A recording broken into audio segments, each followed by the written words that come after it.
Hi, everyone. Welcome to GlobusBooks History and Anthropology panel. We are very excited about this first talk in our series, and I will introduce our guest, Breck Parkman, who is recently retired from 37 years as a Senior State Archaeologist in California.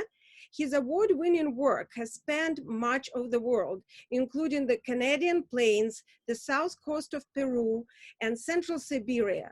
Breck earned BA and MA degrees in anthropology at CSU Hayward, and he is a former director of the UNESCO-sponsored Fort Ross Global Village project, which brought Russian and American children together on the internet in the study of Fort Ross.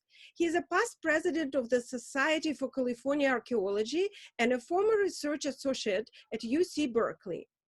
Currently, Breck sits on the board of directors of two local nonprofits, the Sonoma Ecology Center and the Olompali People. Breck's research interests are broad and range from Ice Age megafauna to Russian America and the archaeology of the Grateful Dead. Many of his publications address these topics. His work has been featured in several hundred newspapers, radio and TV interviews, and has appeared in various films and documentaries on PBS, BBC, and the History and Discovery channels. Breck lives in the hills above the Valley of the Moon with his teenage son. I will also introduce GlobusBooks, which is a platform for this talk. And we are an independent bookstore that has been around in San Francisco, serving the community since 1971 and was reestablished in 2018 under new management. We carry a huge collection of books on history, and in particular on history of immigration, as well as many publications of immigration press, Tamizdat. We also carry big collections on pretty much every subject you can imagine in Russian, along with great translations of Russian work into English, both classic literature, poetry, history, philosophy, and fun subjects like cookbooks, along with the children books as well. So without further ado, can I ask Breck to start his talk now? Absolutely. Well, first of all, thank you for inviting me, and I feel humbled to be in the presence of so many talented people here. And thank you for the nice introduction. I think the one word I would describe myself is I'm a storyteller. So I don't consider myself an expert or an authority. When you like everything from Columbian mammoths to the Grateful Dead, you can't really be an expert on anything. So I like it all, and I like telling stories. I've been an archaeologist for almost 50 years. And early on, I was influenced by professors and traditional people, indigenous people, to tell stories. And I realized that there are so many people in the world, both living and dead, who cannot tell their stories. There's a lot of people that are muted around the world. And we have to find ways that they can tell their own stories. And the people of the past are muted and silent. And so that's what I want to do today. I'm not going to present this as a scholarly rant, but just a story. And the story starts at a place called Fort Ross. So I'm talking about surviving history, the White Russians, Harbin and beyond. This is Fort Ross State Historic Park. I was fortunate enough to be the archaeologist for Fort Ross State Historic Park for a very long time. I started working there during the Cold War.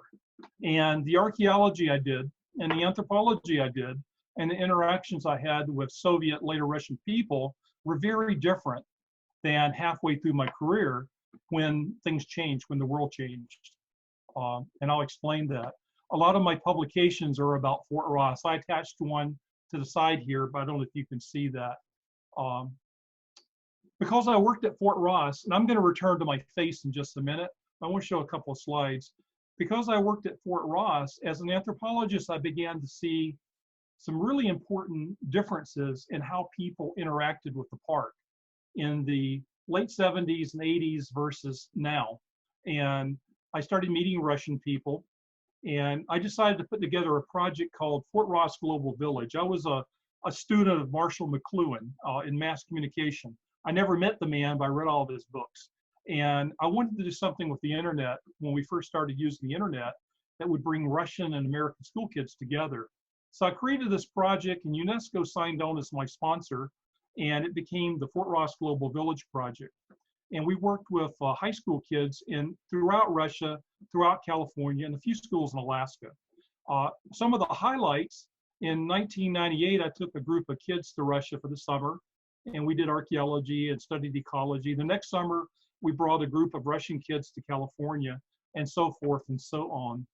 My project, the official project, ended in 2000, but in Russia, we still have the Fort Ross Club still going strong.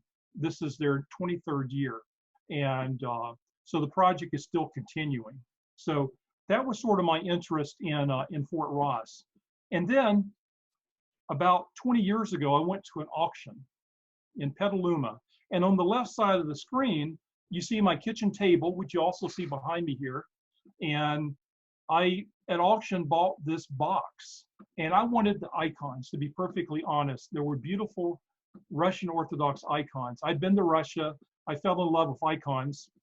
So I purchased at this auction, a probate auction, so there was no heirs, this box of information. There were photographs and letters, there was passports, there was naturalization papers, icons, a crucifix, and so forth.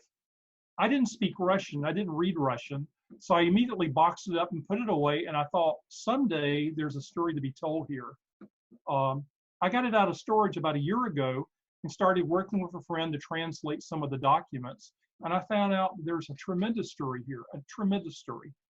Recently, I saw another auction in Petaluma, and it was a probate estate sale again, the sisters Kuchinskaya, and that's on the right.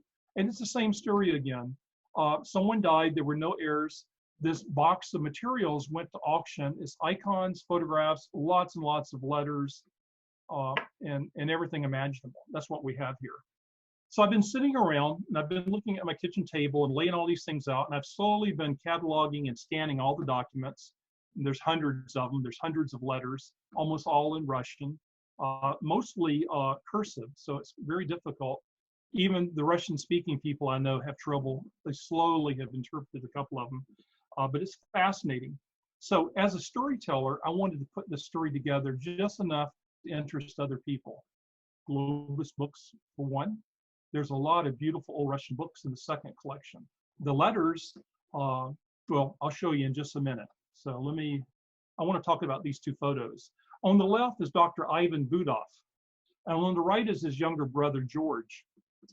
The Budoff brothers were in the White Army, Admiral Kolchak's White Army, and they fought against the Bolsheviks, and they both fled to China, to Harbin in 1920.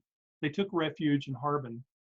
In 1920, independent of one another, they both immigrated to the US. Dr. Budoff went to Seattle, and he actually attended medical school at University of Washington, got his medical degree and practiced. George Budoff came to San Francisco and became a painter, a contract painter, created a business and did really well here. Amazing individuals. These are photos from some of their travel documents here. They were both born in Orenburg. Some of you know where that is better than I do. I just know it's a long way away. And they grew up in that area just south of, I think that's just south of the Ural Mountains. They were with a Cossack unit, and I'll have the name later in the White Army. I don't know if either of them served in the military in World War I. I don't think Ivan did because he was a medical student. I think George might have. And then they moved into the White Army of Resistance. The other collection belonged to these two sisters here. Now there's two collections I'm talking about. And as the story goes on, I start merging them. What I really would like to do, and I'll attempt it, but someone else will probably do it, I would like to look at some of these individuals as inspiration for characters in a new novel, because the story they tell of endurance and survival and success is just absolutely amazing. And I think our world needs characters like that in stories today. These are the sisters Vera and Nadia Kuchinskaya. They were both born in China. Vera was born in 1900, her sister 2 years later. I can't pronounce the name of the place. It's coming up in just a bit. Their father was in the Russian Imperial Army and was stationed in northeastern China. in what's some call Manchuria. The little red there, Liaoyang, is the city they came from. That's where they grew up at. And they were there for a number of years. This is Vera in China, sometime around 1916. I love looking at the old photos because the people are beautiful, but I love looking at what's on the wall, the art and the furniture. And this one's a very interesting, it's the same room. It's not the same day, she's dressed differently, but it's the same room about the same time. This was somewhere in China, not Harbin. Vera came to California in 1928. Her husband, Alexander, who's the man on the left, came to California in 1926. They married in Harbin in 1921. So Vera was already in Harbin when she met and married Alexander on the left in 1921. He was a member of the White Army. I don't know a lot about, it's hit and miss in these collections. I have some of the documents and I don't have all the documents. So I haven't found much about Alexander other than what I can find on the internet.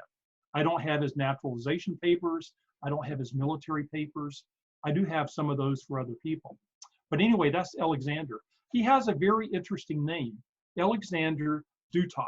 When he arrived in the US, he petitioned to change the spelling of his name to D-U-T-O-F-F. In Harbin, when he got married, it was D-U-T-O-V. And there's another Alexander Duttov, I'll show a photo of just a minute, a famous white commander. And I don't know if there's a relationship. The young man on the right is Dimitri Duttov. He passed away a year ago. He was the son of Alexandra and Vera. And when he died, his estate went into probate and was sold at auction. And it was within his estate that he had maintained his mother's and his aunt's letters, icons, travel papers, and whatnot. So it's because of Dimitri, I was able to secure this collection so it didn't get thrown out or broken up to the wind. And I'll tell you really fast, my desire is to get all of the letters translated and scanned and then get them to the appropriate museum or library where people like the rest of you can make use of them. So that's what I'm working on. The Bancroft Library, perhaps, the Russian Cultural Museum, perhaps, whoever would be most interested in them. And the same with all these other materials. Going back to the sisters, there's Vera, and I think I've labeled Nadia. I'm not sure that's Nadia, but I believe it is. To the right is an older Vera, or possibly her mother, Maria. I'm not sure, I think that's Vera though. What I like about the photo on the left, this is somewhere in China, but look at the Russian architecture. If you go to Sitka, or if you go to Fort Ross, or certainly if you go to parts of Russia, you'll still see that historic architecture. So here it is in China, of all places.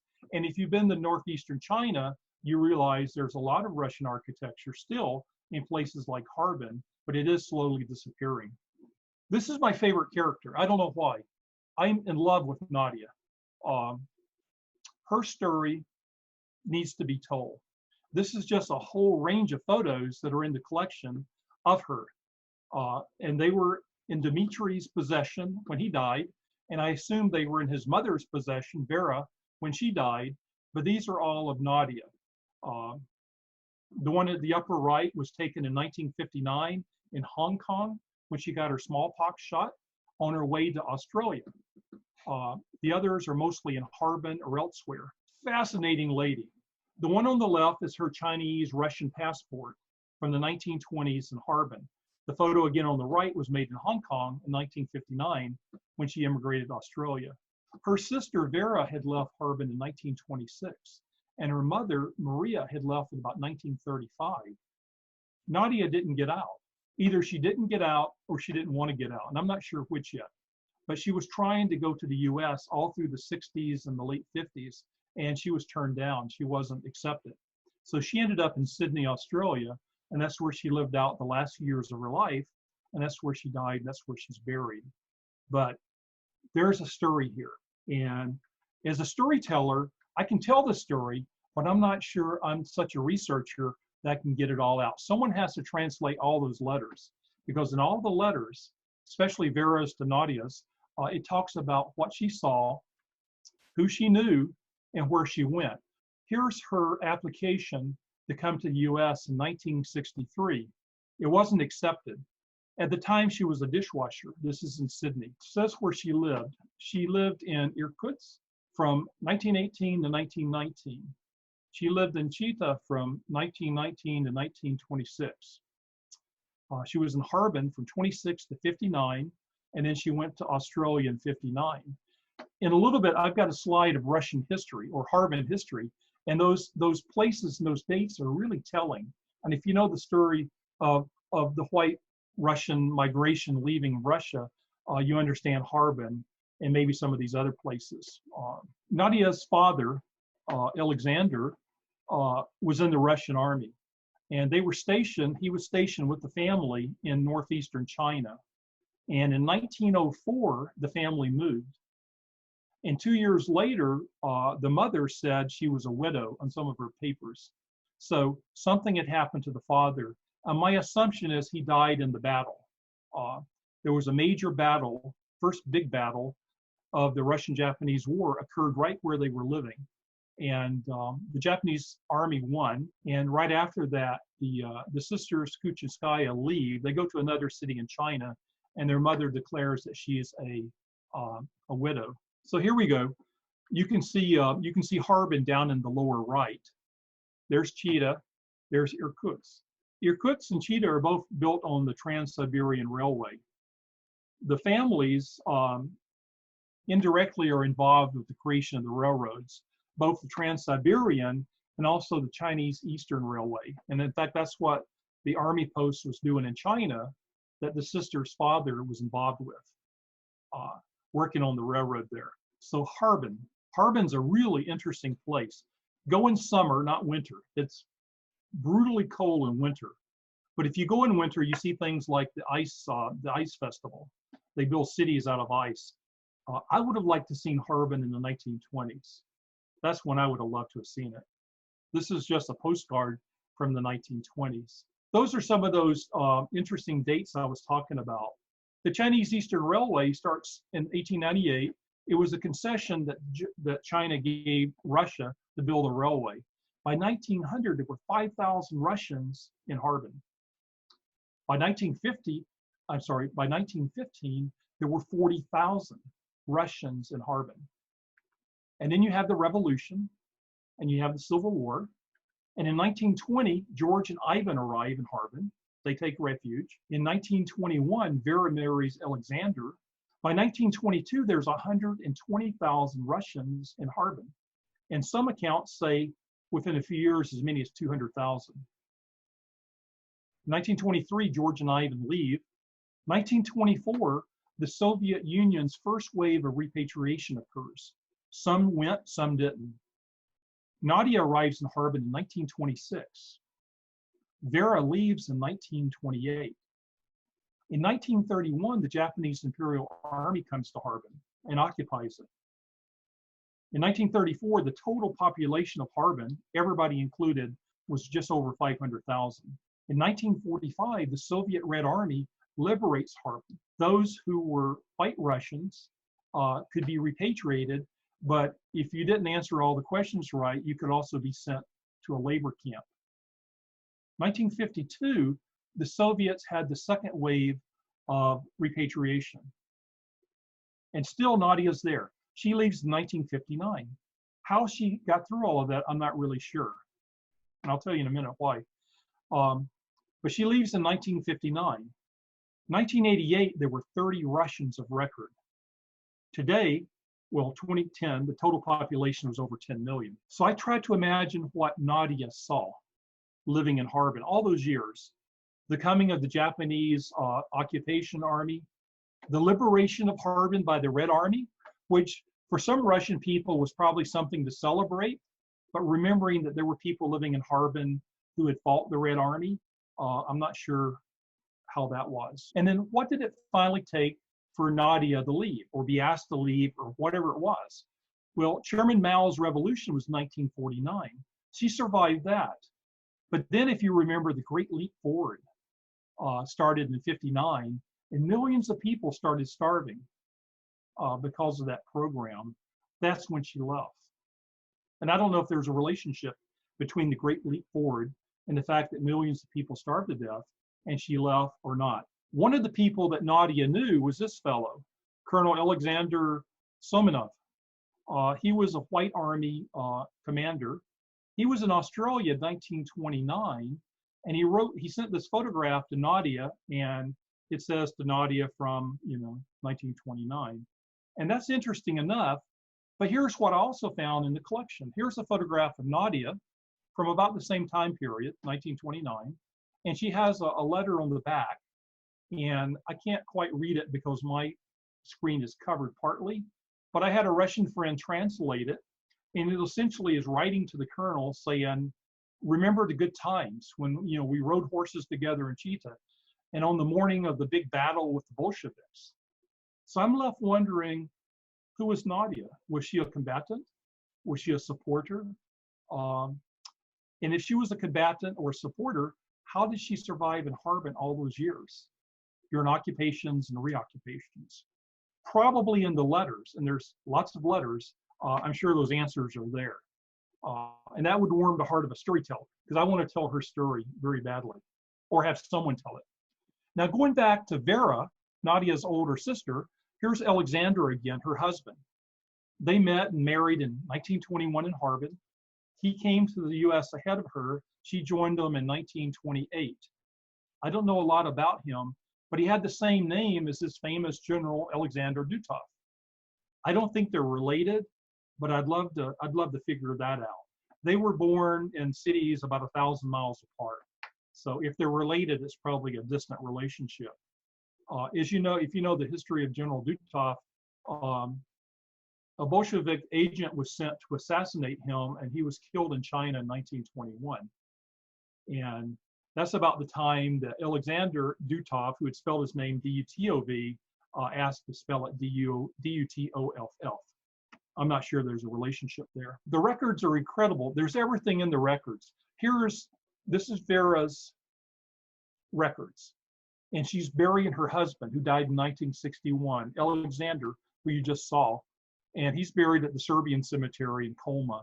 And here she is sketching out, the crosses and all, and what's going to be on them. She's also buried there, and her mother's buried there. Unfortunately, her sister Nadia is buried in Sydney. For book lovers, this collection's wonderful. This collection is full of books. This is just a sampling of them. Some kids' books, but mostly adult books, and a lot of religious books. I don't have most of the religious books pictured here. And the treasures of going through the books, this is just one little discovery. These are mostly Vera's books, and a lot of them I keep discovering. I discover postcards, and I discover dried flowers, and it makes her real. Here's another one, and there's several others like this. I can't interpret the Russians. I don't know if she's saving special passages or if she's just using the books to press plants. Probably doesn't really matter. In one of the books, I found these two bills, and I know there's a story there. The top bill is dated 1963, and that's the date that Vera's husband died. And the lower bill is 1920, and it's a 500 ruble note.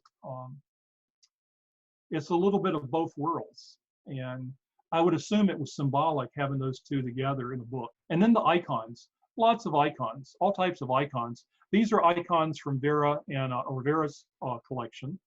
The one on the left is silver. It's a big, nice icon built or made between 1907 and 1914 in Moscow. The others are hand painted. There's some paper icons. There's this enamel brooch up here icon, a little more here. This icon on the left was in a glass frame, and on the back, there was a little plastic pouch. And in that pouch were a whole lot of smaller icons, including the little metal glass plate icons here on the right. I've never seen those. I'm not sure what to make of those. And here's a special one. This is from Veras Collection also. It's a painted icon, painting of Christ, and it's been covered over by a piece of paper. And I'm not sure if the paper got on it by accident or if it was intentional. The brothers Budoff also obviously had icons, and here are some of theirs. The crucifix and the medallion belonged to George Budoff. I assume he brought them out of Russia with him. The three small icons in the lower right are very old, and I assume he brought those from Russia. Some of these others are more recent and were purchased in Alaska in the 60s and 70s. by either George or his wife. This is from Veras Collection. Also from Veras, she had a beautiful hand-painted tablecloth, which she put her name on it. I assume she used it at events. And then this little woven child's cap here. I suspect there's a name for it, and I don't know that name. And then beautiful, beautiful embroidery. There's probably 20 pieces of embroidery in this collection, all nicely folded up and put away. And I assume some may have come from Russia, but I'm not sure. I'm investigating where to put this collection. Someone had mentioned the textile collection at the Young Museum. If anyone has a better idea, I'd love to hear it. And this is Vera's collection, you know, a little painted egg, and then the little wood nested figures, eggs. I don't know if you would find this in the home of every elderly Russian person in the Bay Area. It was kind of sweet finding these things. Getting back to the Budos, here's a photograph of George Budoff on the left. He was the painting contractor. And on the right, in the upper right, is his older brother, Ivan, graduating from medical school, University of Washington. While in Harbin, Ivan Budoff had a calling card, and he listed himself as a medical student. He had been at the University of Moscow when the revolution occurred, and then he had to leave during the Civil War, and found his way into the White Army. Here's a New Testament given to Ivan Budoff while in Harbin by the YMCA. When Ivan Budoff graduated from University of Washington, his first job was at Yellowstone National Park, and he was the park physician for 5 years. And he had lots of interesting adventures there. He was he was a champion chess player, so he was in the local newspaper a lot of winning chess matches. But he was also doing interesting things like going to the rescue of a sheep herder who had been mauled by a grizzly bear and could not be moved. So he rode a horse into the wilderness and spent 3 or 4 days camping with this injured person until the guy could be brought back. He had a lot of interesting adventures, but he relocated to Daly City in 1935, but he had to retire early. He retired in 1948 because of his health, and he died at the age of 60. While at Yellowstone, he met a nurse and married her. Her name was Aline, and they were happily married. She outlived him. She died in 1999, the same year that George's wife died. Here's George's wife. Here's Alexandra. Alexandra was born in Harbin to Russian parents and immigrated to the US, where she met George, and they were married all their life. She died in 1999.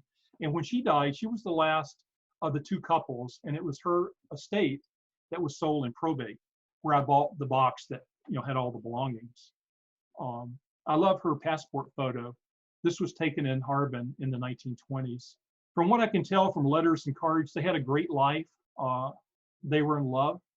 These were photographs taken in San Francisco, looks of it in the 50s probably. So in looking at all these stories, I just, I'm amazed and I'm in love with the characters. I'm in love with the perseverance. We have people right now complaining about being sheltered in place. Nope, none of you are doing that. But I hear people, including family and friends, that are just the privation of sheltering in place. And we don't know what privations, we don't know. These people, you know, could tell us stories that would make us stronger. So again, here's George Budoff, and here is Nadia in Harbin, their Chinese passports. I have George's complete passport. Nadia, I just have this section torn off with her photo. I'm not sure how that ended up in Vera's collection. There's George's naturalization papers. There's Nadia's vaccination. Inspection, here's where George was inspected before he got on the ship coming to the US. And I'm just showing these to give you an overview of the type of documents in this collection, what might be learned from them. I showed you this earlier. Here's Nadia trying to get into the US. And then these are interesting. This slide and the next one are military papers. This one was issued to George Budoff in 1920 as he was fleeing or retreating to China.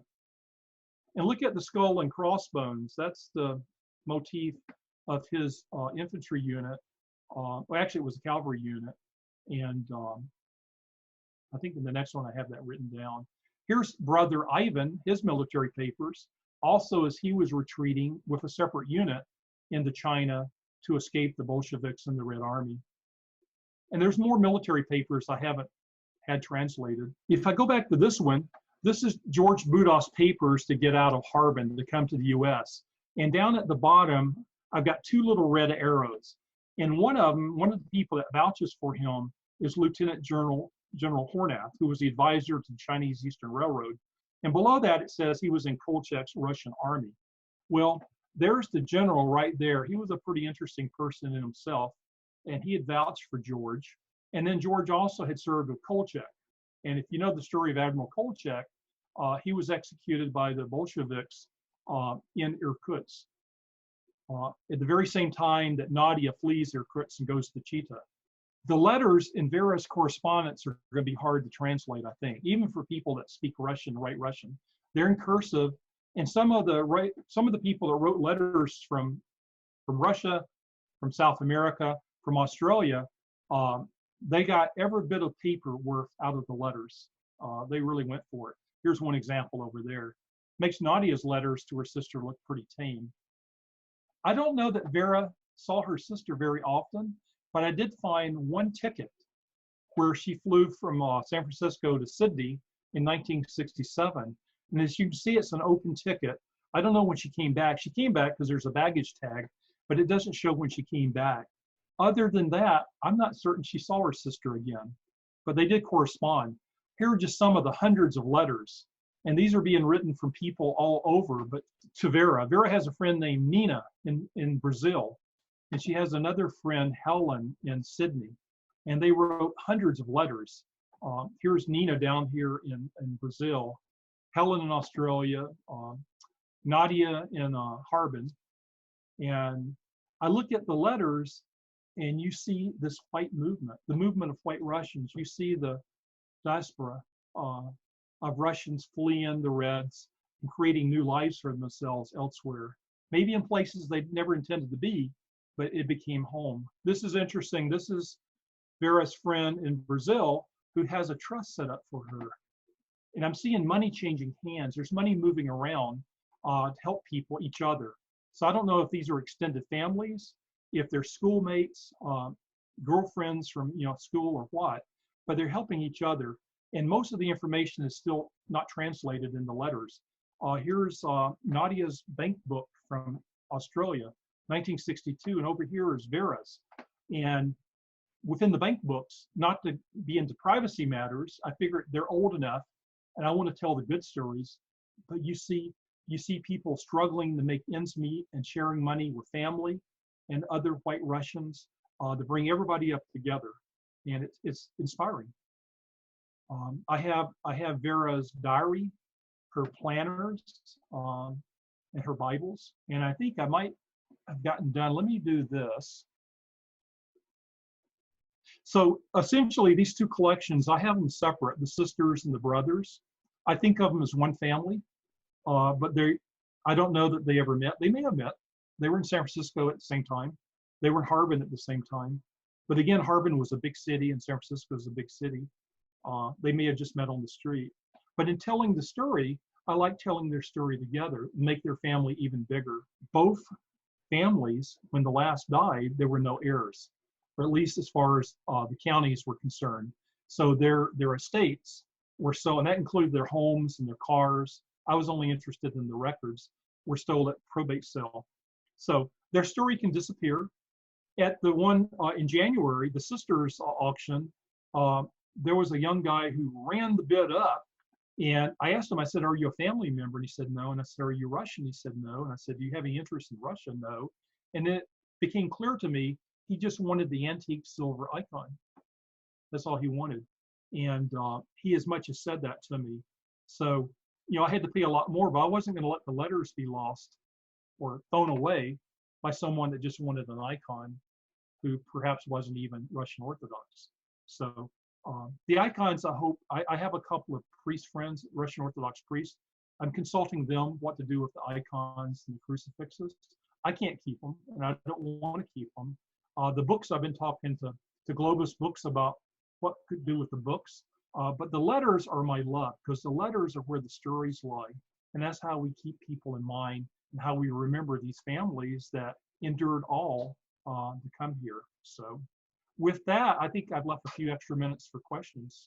Did you find anybody who knew these people? They lived in San Francisco all this time, or in somewhere in the North Bay? Not in the North Bay. I have a couple of friends from Russia who live here who said, yeah, that name's familiar. I'm sure I remember him, or I know someone. I haven't followed up. These are mostly older Russian Americans, and maybe not, they don't use email as much as I do.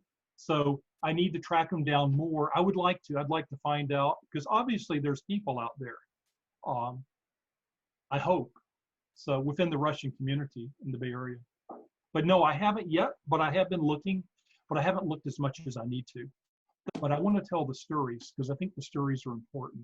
My friends in Irkutsk, the teachers in Irkutsk embraced my UNESCO project more than anyone did. Anyone in Alaska, California, Russia. And they created this club. So I started going over and visiting, and then they became my family. I have adopted family there, and we visit, and I love them dearly.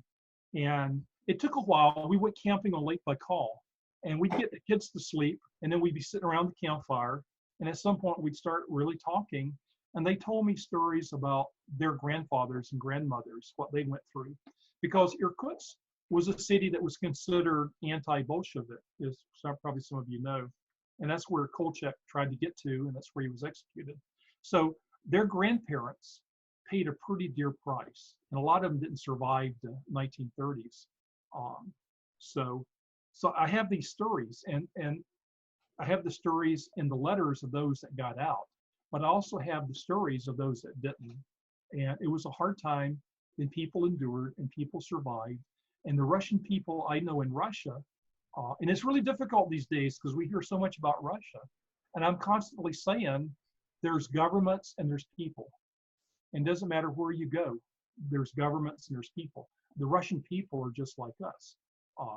They just want to be happy, and they want to have food on the table and be left alone. And I have wonderful respect.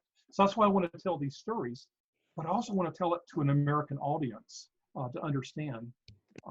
We don't study our history as well as we should here. And I know there's a couple of history professors here, but I'm amazed at how much history we don't know, we don't remember. So this is something to remember, I think. Thank you, Beck, very much for this talk. I'm actually familiar with some of your work on Fort Ross. So it was a great opportunity to listen about something different. And I'd like to ask about something that perhaps would combine those things. Well, I understand that there's still a big amount of the letters or the material is not translated yet, but perhaps do you know if in any of those correspondences, any of the materials, any of them mentioned Fort Ross, or is there information that since they were living in San Francisco, were they aware of the fact of this Russian heritage in the area? Did it mean anything, or did they participate perhaps in some the travel there or anything?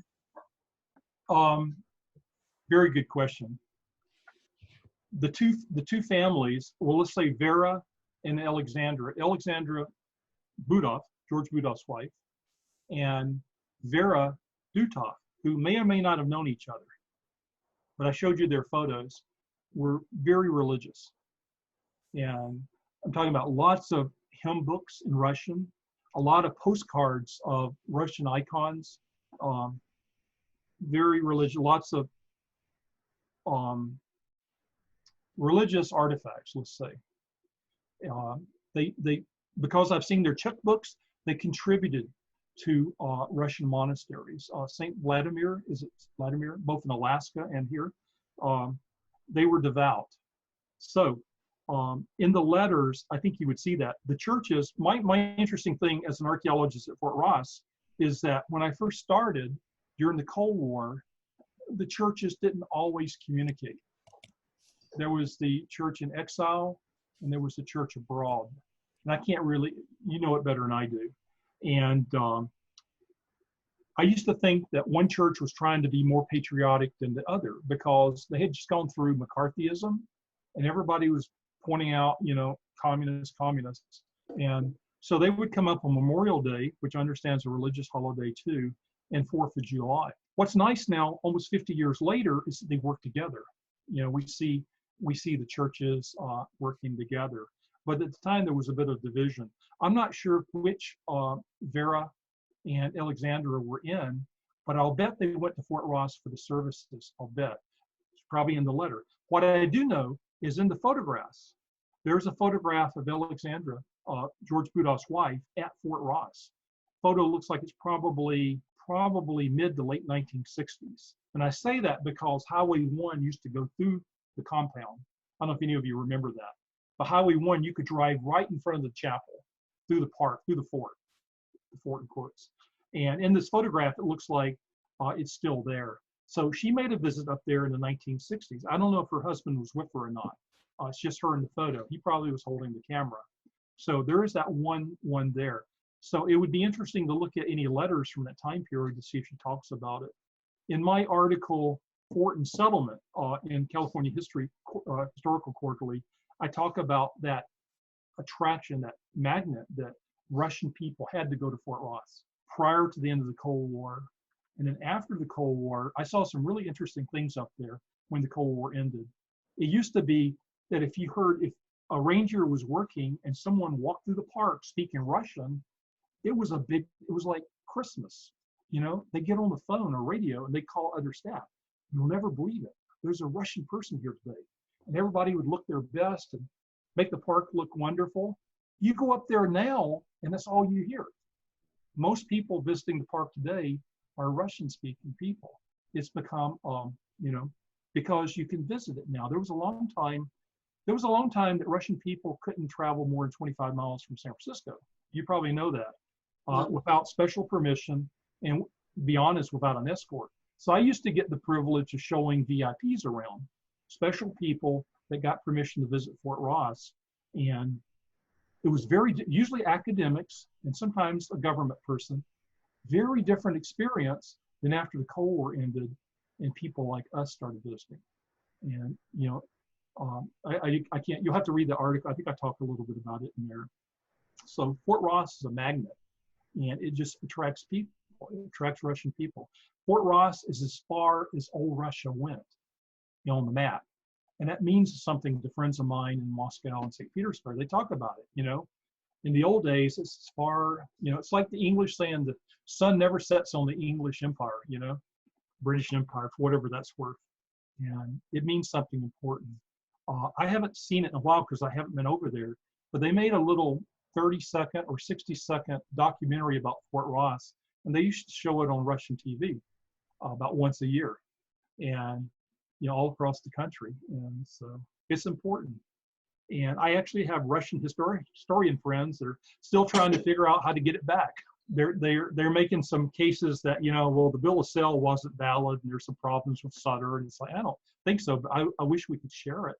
And that's what we try to do with UNESCO, to realize that it's bigger than California. It's bigger than, you know, it belongs to the world.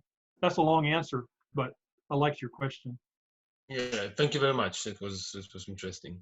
Sorry, the last thing about this topic, I will let the other people ask. But the interesting thing occurred to me that you said you bought those items in Petaluma, and this is exactly the place where the bell was founded, right? So I guess it could be a coincidence in this case, but I don't know if there were any collections of some Russian-related materials that would end up precisely in Petaluma. That would be interesting as well. It would be. Petaluma had an auction house that it was one of the few, still is one of the few auction houses around. So both probates were out of Marin County, but Marin County, the county government had arranged with this auctioneer to sell the belongings, and I think that's why it was probably in Petaluma. But both families, one was San Francisco, and the other was Marin County. But their estates were auctioned off in Petaluma, Sonoma County, however that works. And I just fortunately saw an advertisement in the paper, you know, Russian estate or something like, so I just kind of went on just to see. And I was really happy I did. Any other questions? Edward has a question. Hi. Yeah, thank you, Breck, for this fascinating talk and these remarkable materials. It seems like you have some really amazing stuff there. I guess my question, I don't know if it's answerable, but I'm really curious about the sort of historical experience of Russians in Harbin, and particularly their degree of interaction or non-interaction with the Chinese part of the city. So I was curious, just, is there any evidence from the materials that you've looked at of whether your characters, sort of what kinds of interactions they might have had with Chinese culture during their time in Harbin? Is there any evidence to you that they learned Chinese to any sort of high degree, for example? Or I noticed for at least one of the Budoff brothers, the medical student card is from the Russian Orthodox mission in Beijing, right? Yeah. Suggests that he may also have spent some time in Beijing. So I was just curious what the Chinese side of their lives looks like, I suppose. You know, I'm not really sure I can answer the question. If I was to guess, I would say they were probably insulated within the Russian part of the city. I get the sense, you know, Harbin for a long time was essentially a Russian community within China, but under special agreement.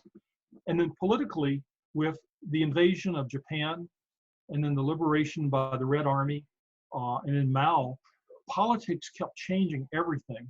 And Russian people felt less welcome there as time went on. And that's why everybody left. They went from 120 to 200,000 Russians in one period to 30, you know, eventually.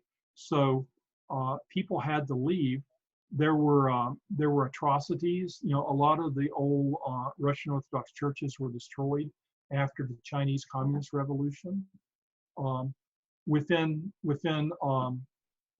the Sisters collection, there's a number of postcards and books that have both Chinese characters, but also are in Russian.